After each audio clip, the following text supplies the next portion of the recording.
What's going on, fam? Welcome to day number 6. We are talking about establishing dietary staples. That is key number 6 to athletic fitness. Okay, so let's talk about the word diet, okay? Because it's a perverted word in our culture. When somebody says, I'm on a diet, they're implying that they're doing something, one, that is temporary, and two, probably restrictive. Okay, so and on the other side, if I'm not on a diet, then I'm implying that I eat whatever I want whenever I want. All right, and this is a perversion of the word, because your diet is simply what you eat on a daily basis. Okay, what does your diet consist of? Everybody is on a diet. You know what I'm saying? Everybody's on a diet. Now, does your diet consist of sugary snacks, salty snacks? Does your diet consist of soda? I know plenty of people, females in particular, that will say, I don't drink water. Water is nasty to me. How can water be nasty to you? There's no water in your diet. You know what that's doing to your body besides dehydrating yourself? You're ruining your pH. You're asking for illness. Okay? So what does your diet consist of? Right? I'm on the other side. I'm telling you that keto is wrong. Calories in, calories out. You don't need to count everything before you eat it. And you having to do that is an indication that you have no control or consistency over your diet. You know what I'm saying?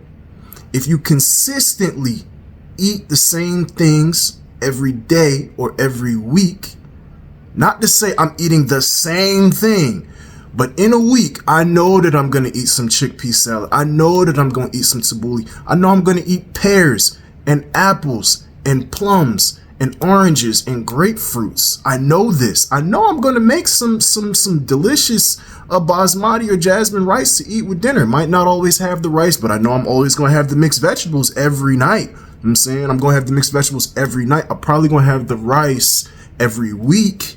You know what I'm saying? So I have established dietary staples, even beyond the fruits and the vegetables. I know what kind of meat that I like to eat. I like to eat white fish. I'm going to have tilapia this week. I love to eat my chicken steak, which is beef. I'm going to have that tonight, and I'm going to have it tomorrow too. Chicken, it's either I'm going to get on that grill and I'm going to barbecue it, or I'm going to put it in the oven. You know what I'm saying? But I have dietary staples. Saves me so much time and so much money when it's done right. Okay? When it's done right. Okay? So let me give you an example. I got some things written here, okay? To begin to establish dietary staples, okay? It's not so much about taking things out of the diet. There's certain things that you should not eat. I will tell you that.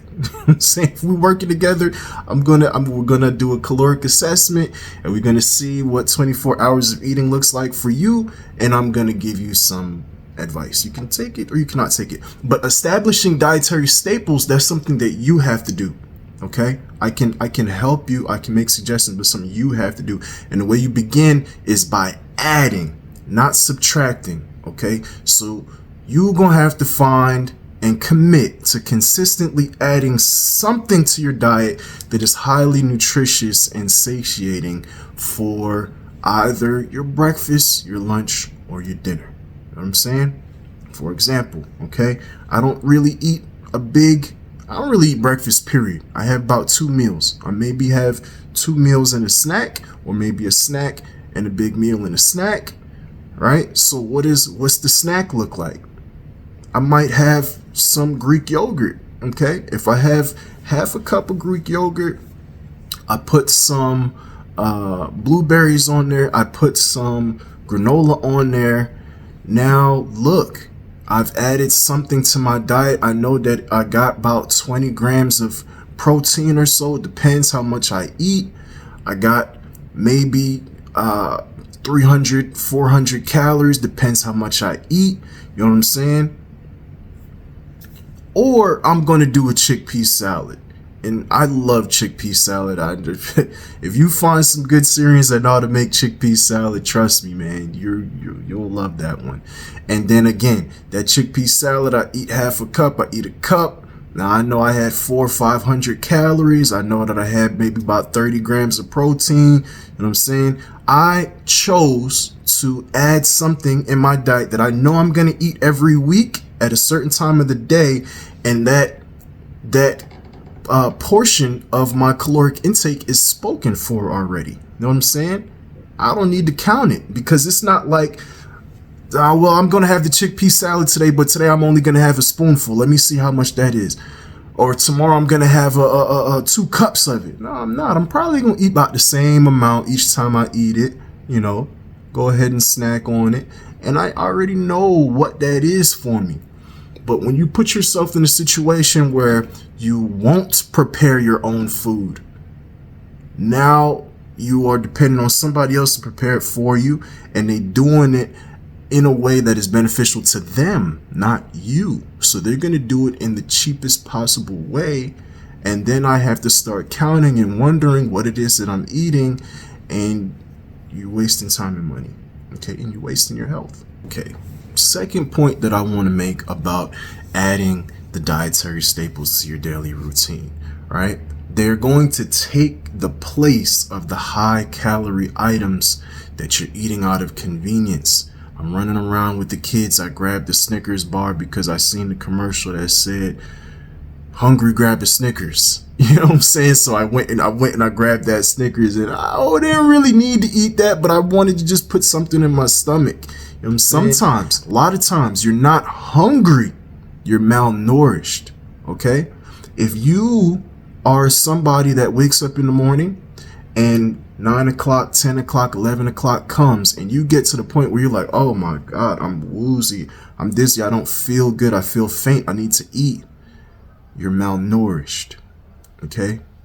So you're not hungry, you're malnourished. You have some kind of nutrient deficiencies that you need to address, because a man or woman can go without food for days, weeks at a time. People do it all the time, okay? And they don't die.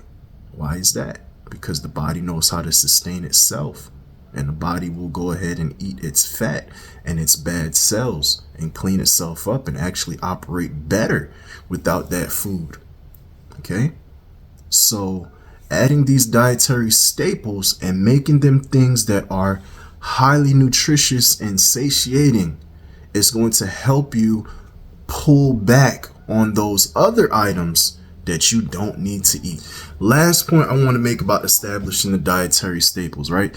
When you now have a situation where you have dietary staples that is scheduled for breakfast, for lunch, and for dinner, okay? It doesn't mean that you have to be super rigid and you can't order a pizza or go for takeout and get the Chinese food.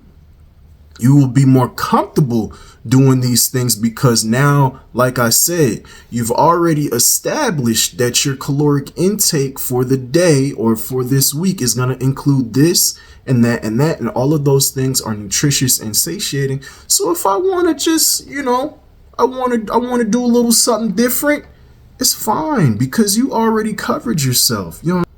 So when grandma sends $15 because she say she want me to order a pizza for her grandson, I go ahead and do it. I do it because why? Because I know that my diet is already mostly planned out.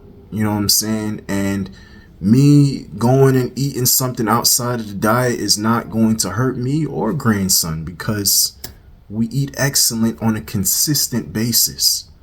Right? So establish dietary staples. It's going to take you really far on your fitness journey.